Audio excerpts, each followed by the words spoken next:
ಎಲ್ರಿಗೂ ನಮಸ್ಕಾರ. SBK Kannada YouTube ಚಾನಲ್ಗೆ ನಿಮಗೆ ಸ್ವಾಗತ. The classic IAS and KS study circle ಸ್ಪರ್ಧಾ ಸ್ಫೂರ್ತಿಯವರ ಸಹಯೋಗದೊಂದಿಗೆ ವಿಲೇಜ್ ಅಕೌಂಟೆಂಟ್ ಮತ್ತು BMTC ಹುದ್ದೆಯ ನೇಮಕಾತಿಗೆ ಸಂಬಂಧಪಟ್ಟಂತೆ ದಿನಾಂಕ 26/5/2024 ನಡೆಸಿದಂಥ ಮಾದರಿ ಪರೀಕ್ಷೆಯ ಪ್ರಶ್ನೆ ಪತ್ರಿಕೆ ಪೇಪರ್ 1 ಅದರ ಸಾಮಾನ್ಯ ಜ್ಞಾನದ ಪ್ರಶ್ನೆಗಳು ಮತ್ತು ಉತ್ತರಗಳನ್ನು ನೋಡ್ತಾ ಹೋಗೋಣ.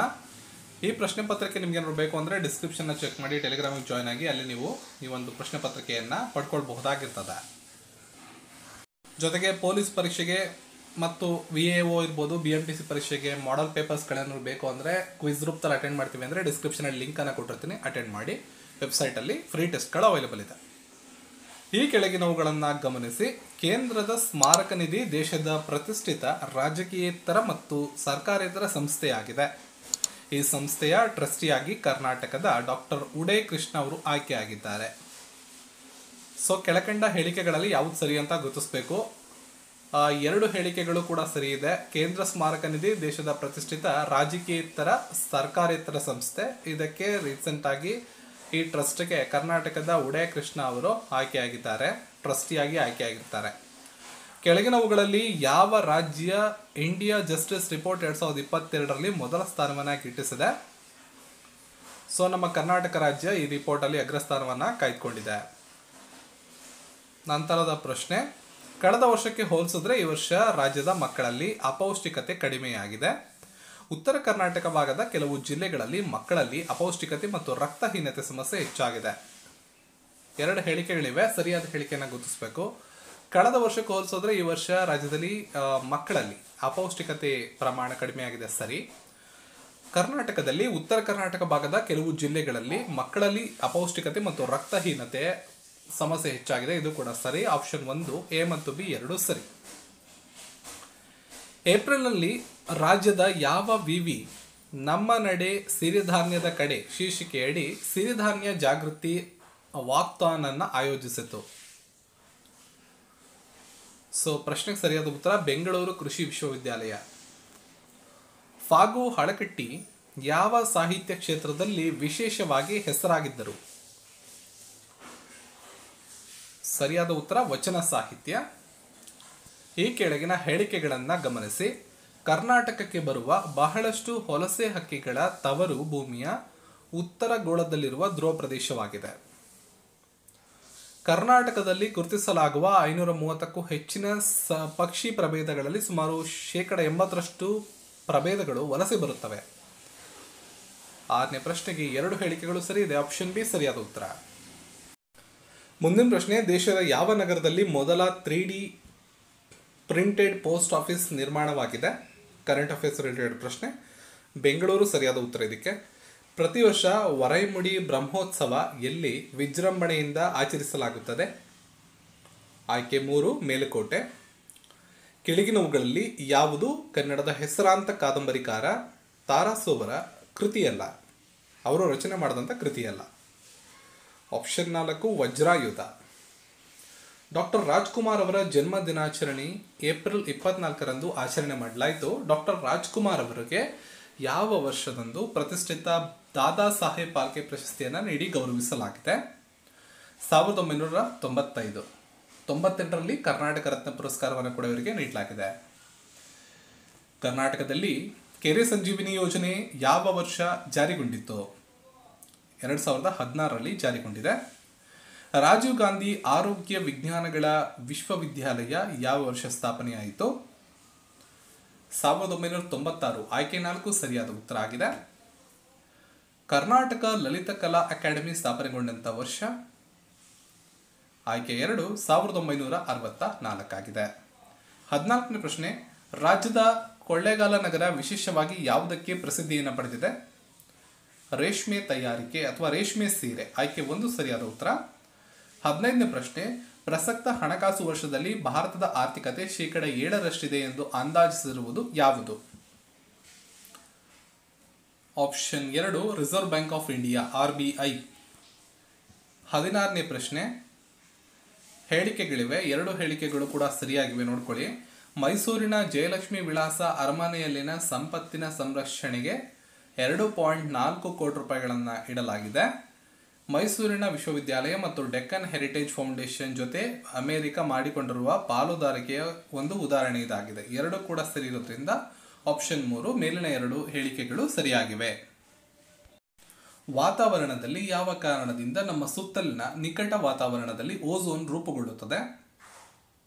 ನೈಟ್ರಸ್ ಆಕ್ಸೈಡ್ನ ಇರುವಿಕೆಯಿಂದ. ದ ವರ್ಲ್ಡ್ ಇಸ್ ಗ್ರೀನ್ ಎಂಬ ಊಹಾ ಕಲ್ಪನೆಗೆ ಕೆಳಗಿನ ಯಾವ ಸ್ಥಿತಿ ಅನುಗುಣವಾಗಿದೆ?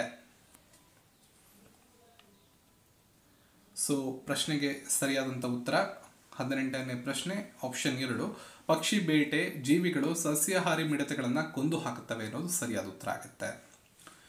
19ನೇ ಪ್ರಶ್ನೆ ಬಿಳಿಗಿರಿಯ ರಂಗನಾಥ ರಾಷ್ಟ್ರೀಯ ಉದ್ಯಾನವನದಲ್ಲಿ ಸಂರಕ್ಷಿಸಲಾಗಿರುವ ಪ್ರಾಣಿ ಭೇದದ ಯಾವುದು? ಸೊ ಪ್ರಶ್ನೆಗೆ ಸರಿಯಾದಂಥ ಉತ್ತರ ಆಪ್ಷನ್ 3 ಆನೆ. ರೆಡ್ ಡಾಟಾ ಬುಕ್ ಯಾವುದಕ್ಕೆ ಸಂಬಂಧಪಡುತ್ತದೆ? ರೆಡ್ ಡಾಟಾ ಬುಕ್ ಅಂದರೆ ಅಳಿವಿನ ಅಂಚಿನಲ್ಲಿರುವ ಸಸ್ಯಗಳು ಮತ್ತು ಪ್ರಾಣಿಗಳನ್ನು ಇಂಡಿಕೇಟ್ ಮಾಡುತ್ತೆ. ಆಪ್ಷನ್ 4 ಪ್ರಶ್ನೆಗೆ ಸರಿಯಾದಂಥ ಉತ್ತರವಾಗಿದೆ. ಜಾಗತಿಕ ತಾಪಮಾನ ಏರಿಕೆ ಕಾರಣದಿಂದಾಗಿ ಹಿಮಾಲಯದಲ್ಲಿರುವ ಹಿಮನದಿಗಳಿಗೆ ಅಪಾಯ ಉಂಟಾಗಿದೆ ಎಂಬುದನ್ನು ತೋರಿಸುವುದಕ್ಕಾಗಿ ಮೌಂಟ್ ಎವರೆಸ್ಟ್ ಮೇಲೆ ತನ್ನ ಸಂಪುಟ ಸಭೆಯನ್ನು ನಡೆಸಿದ ರಾಷ್ಟ್ರ ಯಾವುದು? ಇಂಪಾರ್ಟೆಂಟ್ ಕ್ವಶನ್ ಮುಂಬರುವ ಸ್ಪರ್ಧಾತ್ಮಕ ಪರೀಕ್ಷೆಗಳಲ್ಲಿ ಕರೆಂಟ್ ಅಫೇರ್ಸ್ ವಿಭಾಗದಿಂದ ಕೇಳುವ ಸಾಧ್ಯತೆಗಳಿವೆ. ಸರಿಯಾದ ಉತ್ತರ ನೇಪಾಳ.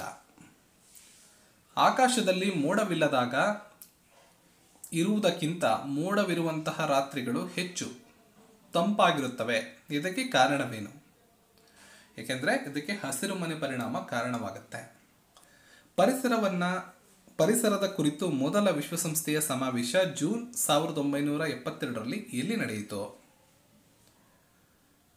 ಸ್ಟಾಕ್ ಹೋಮಲ್ಲಿ ಇದು ನಡೆದಿದೆ. ಕೃಷಿ ಭೂಮಿಯಿಂದ ಅಧಿಕ ಸಾರ್ವಜನಿಕವು ಕೆರೆ ಮತ್ತು ಇತರ ನೀರಿನ ತಾಣಗಳಿಗೆ ಬಿಡುಗಡೆಯಾಗುವುದರಿಂದ ಅಲ್ಲಿ ಅಲ್ಗೆ ಮತ್ತು ಜಲಸಸ್ಯಗಳು ಅಧಿಕವಾಗಿ ಬೆಳೆದು ತೊಡಗುತ್ತವೆ. ಜೀವಶಾಸ್ತ್ರದಲ್ಲಿ ಈ ವಿದ್ಯಮಾನವನ್ನು ಯಾವ ಹೆಸರಿನಿಂದ ಕರೀತಾರೆ? ಸೊ ಪ್ರಶ್ನೆಗೆ ಸರಿಯಾದ ಉತ್ತರ ಯೂಟ್ರೋಫಿಕೇಶನ್. ಮ್ಯಾಂಗ್ರೇವ್ ಸಸ್ಯಾವಳಿಯ ಅತ್ಯಧಿಕ ಪ್ರಮಾಣದಲ್ಲಿ ಎಲ್ಲಿ ಕಂಡುಬರುತ್ತವೆ? ತೀರ ಪ್ರದೇಶಗಳು. ಆಯ್ಕೆ 1. ವನ್ಯಜೀವಿ ಸಂರಕ್ಷಣಾ ಅಧಿನಿಯಮವನ್ನು ಯಾವ ವರ್ಷದಲ್ಲಿ ಜಾರಿಗೊಳಿಸಲಾಗಿದೆ? 1972. ಆಯ್ಕೆ 2. ಜೈವಿಕ ಅನಿಲ ಸ್ಥಾವರದಲ್ಲಿ ನಡೆಯುವ ಪ್ರಕ್ರಿಯೆ ಯಾವುದು? ಸಿ ಹುದುಗುವಿಕೆ. ಈ ಕೆಳಗಿನವುಗಳನ್ನು ಗಮನಿಸಿ. 28ನೇ ಪ್ರಶ್ನೆ ಮೈಸೂರು ರಾಜ್ಯದ ಮೊದಲ ರಾಜ್ಯಪಾಲರು ಜಯಚಾಮರಾಜೇಂದ್ರ ಒಡೆಯರು. ಹೇಳಿಕೆಗಳಿವು. ಸರಿಯಾದಂಥ ಹೇಳಿಕೆ ಇದು. ವಿ ಗಿರಿಯವರು ಕರ್ನಾಟಕದ 3ನೇ ರಾಜ್ಯಪಾಲರಾಗಿ ಮತ್ತು ಭಾರತದ 3ನೇ ಉಪರಾಷ್ಟ್ರಪತಿಯಾಗಿ ಹಾಗೂ ರಾಷ್ಟ್ರಪತಿ ಸ್ಥಾನವನ್ನು ಕೂಡ ಅಲಂಕರಿಸಿದ್ದಾರೆ. ಇದು ಸರಿಯಿದೆ. ಕರ್ನಾಟಕದ ಮೊದಲ ಮಹಿಳಾ ರಾಜ್ಯಪಾಲರು ವಿ.ಎಸ್. ರಮಾದೇವಿ. ಇದು ಕೂಡ ಸರಿ ಇದೆ. ಮೇಲಿನ ಎಲ್ಲವೂ ಸರಿ. ಆಪ್ಷನ್ 4 ಮೇಲಿನ ಎಲ್ಲವೂ ಸರಿ. ಈ ಪ್ರಶ್ನೆಗೆ ಸರಿಯಾದಂಥ ಉತ್ತರ. ವಿಶ್ವದ ಪ್ರಮುಖ ಅರ್ಥವ್ಯವಸ್ಥೆಯಲ್ಲಿ ಅತ್ಯಂತ ವೇಗವಾಗಿ ಬೆಳವಣಿಗೆ ಕಂಡಿದ್ದ ಭಾರತದ ಆರ್ಥಿಕತೆಯ ವರ್ಷ ಯಾವುದು? ಸರಿಯಾದ ಉತ್ತರ 2021ರಿಂದ 22. ಆಪ್ಷನ್ 2. ಆರ್ಥಿಕ ಸಹಕಾರ ಮತ್ತು ಅಭಿವೃದ್ಧಿ ಸಂಸ್ಥೆ ದೇಶಗಳ ಪೌರತ್ವ ಪಡೆಯುವುದರ ಪಟ್ಟಿಯಲ್ಲಿ ಭಾರತದ ಸ್ಥಾನ 1ನೇ ಸ್ಥಾನದಲ್ಲಿದೆ. ಈ ಕೆಳಗಿನ ಹೇಳಿಕೆಗಳನ್ನು ಗಮನಿಸಿ. ಕತಾರ್ ಮತ್ತು ಭಾರತದ ನಡುವೆ ದೊಡ್ಡ ಮಟ್ಟದ ಆರ್ಥಿಕ ಸಂಬಂಧವನ್ನು ಹೊಂದಲಾಗಿದೆ. ದ್ವಿಪಕ್ಷೀಯ ವ್ಯಾಪಾರದ ವಾರ್ಷಿಕ ವಹಿವಾಟು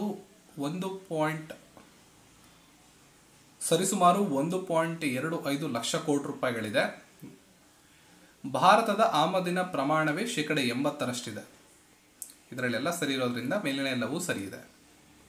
ಸಮಗ್ರ ಅಭಿವೃದ್ಧಿ ಯೋಜನೆಯ ಪೋಷಣ ಅಭಿಯಾನದ ಕಾರ್ಯಕ್ರಮದ ಅಡಿ ಅಂಗನವಾಡಿಗಳಿಗೆ ಬೆಳವಣಿಗೆ ನಿಗಾ ಸಾಧನಗಳನ್ನು ಖರೀದಿಸಲು ಎಷ್ಟು ಕೋಟಿ ಅನುದಾನವನ್ನು ನೀಡಲಾಗಿದೆ? ಆಯ್ಕೆ 1 20.60 ಕೋಟಿ. ಕೇಂದ್ರ ಸರ್ಕಾರ 76,000 ಕೋಟಿ ರೂಪಾಯಿಗಳ ಬಂಡವಾಳದ ವಿಶೇಷ ಸೆಮಿಕಂಡಕ್ಟರ್ ಮಿಷನ್ ಯೋಜನೆಯನ್ನು ಯಾವ ವರ್ಷ ಪ್ರಾರಂಭ ಮಾಡಿತು? 2021ರಲ್ಲಿ.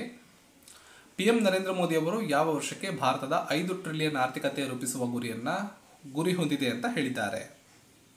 2025. ರಾಜತಾಂತ್ರಿಕ ಬಿಕ್ಕಟ್ಟಿನ ಹಿನ್ನೆಲೆಯಲ್ಲಿ ಸ್ಥಗಿತಗೊಂಡಿದ್ದ ಯಾವ ದೇಶದ ಪ್ರಜೆಗಳಿಗೆ ಇ ವೀಸಾ ನೀಡುವ ಪ್ರಕ್ರಿಯೆಯನ್ನು ಕೇಂದ್ರ ಸರ್ಕಾರ ಮರುಚಾಲನೆ ನೀಡಿದೆ? ಇಂಪಾರ್ಟೆಂಟ್ ಇದು. ಸರಿಯಾದ ಉತ್ತರ ಕೆನಡಾ. ಮಾನವ ಹಕ್ಕುಗಳ ಸಂರಕ್ಷಣೆ ಕಾಯ್ದೆ 1993ರ ಸೆಕ್ಷನ್ ಎಷ್ಟರ ಅಡಿಯಲ್ಲಿ ನಿಗದಿಪಡಿಸಲಾಗಿದೆ? ಸೆಕ್ಷನ್ 17. ಪ್ರಶ್ನೆಗೆ ಸರಿಯಾದ ಉತ್ತರ ಸೆಕ್ಷನ್ 12 ಆಪ್ಷನ್ 2. ಹಲಸಂಗಿ, ಗೆಳೆಯರು, ಅಕ್ಕ ಮಹಾದೇವಿ, ಅರವಿಂದರು, ಬಸವೇಶ್ವರ ಮೊದಲಾದ ಕೃತಿಗಳನ್ನು ಬರೆದಂಥವ್ರು ಯಾರು? ಗುರುಲಿಂಗ ಕಪಾಸೆ. ಈ ಕೆಳಗಿನ ನದಿಗಳ ಪೈಕಿ ಯಾವ ನದಿ ನೇತ್ರಾವತಿ ನದಿಯ ಉಪನದಿಯಲ್ಲ? ಸರಿಯಾದ ಉತ್ತರ ಆಪ್ಷನ್ 4 ಗಂಗಾವಳಿ ನದಿ. ಎಲ್ಲಿ ನೀರಿನ ಸಾಂದ್ರತೆ ಕಡಿಮೆ ಇರುತ್ತದೆ? ಆರ್ಕ್ಟಿಕ್ ಸಾಗರದಲ್ಲಿ ನೀರಿನ ಸಾಂದ್ರತೆ ಕಡಿಮೆ ಇರುತ್ತದೆ. ನಮ್ಮ ನಾಡಿನ ನಾಡ ದೇವತೆಯ ದೇವಾಲಯಗಳನ್ನು ಎಲ್ಲೆಲ್ಲಿ ಕಾಣಬಹುದು? ಉತ್ತರ ಕನ್ನಡದ ಭುವನಗಿರಿ ಮತ್ತು ಹಂಪಿಯಲ್ಲಿ ನಾವು ಕಾಣಬಹುದು. ಕೇಂದ್ರ ಸರ್ಕಾರದ ಚಾರ್ಧಾಮ್ ಸರ್ವಋತು ಯೋಜನೆ ಅಡಿಯಲ್ಲಿ ಉತ್ತರ ಕಾಶಿಯಲ್ಲಿ ನಿರ್ಮಿಸಲಾಗ್ತಾ ಇದೆ. ಹಾಗಾದರೆ ಇದು ಯಾವ ರಾಜ್ಯದಲ್ಲಿ ಕಂಡುಬರುತ್ತೆ? ಉತ್ತರಾಖಂಡದಲ್ಲಿದೆ. ಇನ್ನು ಲೋಕಾಯುಕ್ತ ವ್ಯವಸ್ಥೆ ಕುರಿತು ಹೇಳಿಕೆಗಳನ್ನು ಕೊಟ್ಟಿದ್ದಾರೆ. ಎಲ್ಲ ಸರಿಯಾದ ಹೇಳಿಕೆಗಳೇ, ಒಂದ್ಸಲ ಓದ್ಕೊಳ್ಳಿ. ಮಹಾರಾಷ್ಟ್ರದಲ್ಲಿ ಮೊಟ್ಟ ಮೊದಲ ಲೋಕಾಯುಕ್ತ ವ್ಯವಸ್ಥೆ 71ರಲ್ಲಿ ಜಾರಿಗೆ ಬಂತು. ಜಾರಿಗೊಳಿಸಿದ ಎರಡನೇ ರಾಜ್ಯ ಕರ್ನಾಟಕ ರಾಜ್ಯ ಆಗಿದೆ. ದೇವರಾಜ ಅರಸವರ ಅವಧಿಯಲ್ಲಿ ಸಿ ಹೊನ್ನಯ್ಯ ಅವರ ನೇತೃತ್ವದಲ್ಲಿ, ಅಂದರೆ ಅವರು ಮೊದಲ ಲೋಕಾಯುಕ್ತರಾಗಿ 1979ರಲ್ಲಿ ನಿಯುಕ್ತರಾಗ್ತಾರೆ. ಕರ್ನಾಟಕ ಲೋಕಾಯುಕ್ತ ವ್ಯವಸ್ಥೆಯನ್ನು ಜಾರಿಗೊಳಿಸಿದ ಎರಡನೇ ರಾಜ್ಯವಾಯಿತು. ಇನ್ನು ರಾಮಕೃಷ್ಣ ಹೆಗಡೆ ಅವಧಿಯಲ್ಲಿ 1984ರಲ್ಲಿ ಮತ್ತೆ ಲೋಕಾಯುಕ್ತ ಸಂಸ್ಥೆ ಮರುಸ್ಥಾಪನೆಯಾಯಿತು. 3 ಹೇಳಿಕೆಗಳು ಕೂಡ ಕರೆಕ್ಟ್ ಇದೆ ಲೋಕಾಯುಕ್ತಕ್ಕೆ ಸಂಬಂಧಪಟ್ಟಂಗೆ. ಆಪ್ಷನ್ 4 ಮೇಲಿನ ಎಲ್ಲವೂ ಸರಿ. ಆಯುಷ್ಮಾನ್ ಆರೋಗ್ಯ ಮಂದಿರ ಎಂಬ ಹೊಸ ನಾಮಕರಣದ ಹೊಸ ಘೋಷದ ವಾಕ್ಯವೇನು? 43ನೇ ಪ್ರಶ್ನೆ. ಸರಿಯಾದ ಉತ್ತರ ಆರೋಗ್ಯಂ ಪರಂ ಧನಂ ಅಂತ ಇದರ ಘೋಷವಾಕ್ಯ. ಡೇವಿಡ್ ಕಪ್ ಟೆನಿಸ್ ಟೂರ್ನಿಯಲ್ಲಿ ಯಾವ ದೇಶ 1976ರ ಬಳಿಕ ಮೊದಲ ಬಾರಿಗೆ ಚಾಂಪಿಯನ್ಶಿಪ್ ಅನ್ನು ಗೆದ್ದುಕೊಂಡಿದೆ ಅಥವಾ ಚಾಂಪಿಯನ್ ಆಗಿ ಹೊರಹೊಮ್ಮಿದೆ? ಸರಿಯಾದ ಉತ್ತರ ಇಟಲಿ. ತನ್ನದೇ ಆದ ಬಾಹ್ಯಾಕಾಶ ನಿಲ್ದಾಣ ಸ್ಥಾಪಿಸಲು ಭಾರತದ ಕಾರ್ಯಕ್ಕೆ ಕೈ ಜೋಡಿಸಲು ಅಮೆರಿಕ ಮುಕ್ತವಾಗಿದೆ ಎಂದು ಹೇಳಿಕೆ ನೀಡಿದ ನಾಸಾದ ಆಡಳಿತದ ಅಧಿಕಾರಿ ಯಾರು? Bill Nelson. ಪ್ರವಾಸೋದ್ಯಮಕ್ಕೆ ಉತ್ತೇಜನ ನೀಡುವ ಉದ್ದೇಶದಿಂದ ಭಾರತ ಸೇರಿದಂತೆ ಒಟ್ಟು ಎಷ್ಟು ದೇಶಗಳ ಪ್ರಜೆಗಳಿಗೆ ಉಚಿತ ವೀಸಾ ನೀಡುವುದಾಗಿ ಶ್ರೀಲಂಕಾದ ವಸತಿ ಇಲಾಖೆ ಘೋಷಣೆ ಮಾಡಿದೆ? 7 ರಾಷ್ಟ್ರಗಳು. ಕೇಂದ್ರದ ಸಚಿವ ಸಂಪುಟವು ಎಷ್ಟನೇ ಹಣಕಾಸು ಆಯೋಗದ ಕಾರ್ಯ ಉದ್ದೇಶದ ನಿಯಮಕ್ಕೆ ಅನುಮೋದನೆ ನೀಡಿದೆ? ಸರಿಯಾದ ಉತ್ತರ 16ನೇ ಹಣಕಾಸು ಆಯೋಗ. 48ನೇ ಪ್ರಶ್ನೆ. ಹೇಳಿಕೆಗಳಿವೆ. ಡಿಜಿಟಲ್ ಸ್ವರೂಪದಲ್ಲಿ ನೀಡುವ ಎಲ್ಎಸ್ಎಫ್ ಎಂಬ ಸ್ಟೆಥೋಸ್ಕೋಪ್ ಬೆಂಗಳೂರಿನ ಟೆಕ್ ಶೃಂಗಸಭೆಯಲ್ಲಿ ಪ್ರದರ್ಶನವನ್ನು ಮಾಡಲಾಯಿತು. AI health highway India company AI step ಅಭಿವೃದ್ಧಿಯನ್ನು ಪಡಿಸಿದೆ. ಹೇಳಿಕೆಗಳಿದು 2 ಹೇಳಿಕೆ ಸರಿ ಇದೆ, ಹಾಗಾಗಿ ಆಯ್ಕೆ 3 ಸರಿಯಾದ ಉತ್ತರ. 2024ರಲ್ಲಿ ಅಮೆರಿಕ ಮತ್ತು ವೆಸ್ಟ್ ಇಂಡೀಸ್ನಲ್ಲಿ ನಡೆಯುವ T20 ವಿಶ್ವಕಪ್ ಕ್ರಿಕೆಟ್ ಟೂರ್ನಿಗೆ ಕೆಳಗಿನ ಯಾವ ರಾಷ್ಟ್ರ ಅರ್ಹತೆ ಪಡೆದಿದೆ? ಉಗಾಂಡ ಅರ್ಹತೆಯನ್ನು ಪಡ್ಕೊಂಡಿದೆ. ಭಾರತೀಯ ಯುದ್ಧ ನೌಕೆಗೆ ಕಮಾಂಡರ್ ಆದ ಮೊದಲ ಮಹಿಳೆ ಯಾರು? ಪ್ರೇರಣಾ ಡಿಯೋಸ್ತಾಲಿ.